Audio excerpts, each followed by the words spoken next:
All right, let's get right into it. Today, we're unpacking a really interesting worldview from the YouTube channel Promethean Updates. Their whole argument is that we're not just seeing political chaos, we're living through a massive, fundamental shift in how the entire world works. This quote from one of the speakers, Susan Kakenda, is pretty much the key to everything.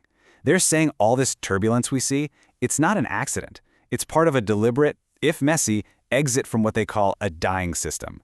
So, you gotta ask, what is this system? And what does a phase change for the whole world even look like? Well, that's exactly what we're gonna break down.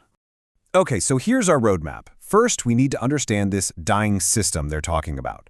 Then we'll look at the specific actions they believe are being taken to dismantle it, both on the world stage and right here at home. And finally, we'll get into the big idea that ties it all together, what they call a tale of two systems. All right, part one, the core problem. See, to really get the Promethean perspective, you have to start where they start, with the system they believe is falling apart. It's the whole foundation for their analysis. So what they're describing is this massive global imperial system. We're talking about institutions like central banking that have been running the show for centuries. And their core belief is that this entire structure is now in its final chaotic death throes. This isn't about one election or one decade. For them, it's the end of a huge chapter in history. And this is absolutely crucial to their whole argument. All the instability we see around the world, they don't view that as a failure. To them, it's a necessary feature of the process. You can't just politely ask an old system to leave. In their view, you literally have to break things to make way for something new. Okay, so if the plan is to break the old system, how is it actually being done? According to the speakers, the first battlefield is the world stage, and they point to some really dramatic shifts in foreign policy as evidence. Now this is where it gets really interesting. They frame these events by showing how long it's been since anything like this has happened. 34 years, 47 years, 60 years. The point they're making is that these aren't just small adjustments. They see these as seismic shifts, intentionally breaking with decades, even generations of established foreign policy. And they say the proof is right there in Donald Trump's posts on Truth Social. They don't see these as just random thoughts, but as public declarations of a totally new strategy. A strategy aimed at, for example, ending the empire's control over choke points and treating countries like China and Russia not as permanent enemies, but as great powers you can actually work with.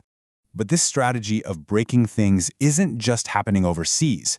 According to the speakers, the same battle is being fought right here, on the home front, in what they call an all-out war against the deep state. So let's be clear about what they mean when they say deep state. It's a loaded term, for sure. But in this context, they're talking about a very specific thing, a network of unelected officials deep inside the intelligence community and the legal system who they claim were actively working together to try and take down a sitting president. And here's their breakdown of how they believe the first impeachment went down. Speaker Barbara Boyd lays out this really detailed theory, basically a step-by-step conspiracy. She alleges that after Russiagate didn't work, a whole new operation was launched, involving a setup with a whistleblower, a secret meeting, and then a cover-up by classifying a key deposition. This quote really captures why they see this conflict as so unique. They're arguing that this wasn't your typical coup with tanks in the streets. No, they see it as a modern coup, waged by what they call intelligence agencies and lawyers, using the very tools of the legal and intelligence systems to carry it out. So now we get to the absolute heart of it. Behind all these specific claims, the global shifts, the deep state wars, is a core philosophy. The way they see it, this whole thing is just the latest chapter in a long historical war between two completely opposite ideas of how the world should work. And here it is, the ideological battlefield, as they lay it out. On one side, you have what they call the imperial system, all about globalist institutions and financial control. And on the other, the American system, which is based on individual, sovereign nations and developing national industry. For them, you can't understand today without understanding this fundamental conflict. So let's look closer at this imperial system. They describe it as being run by a City of London dictatorship on the financial side.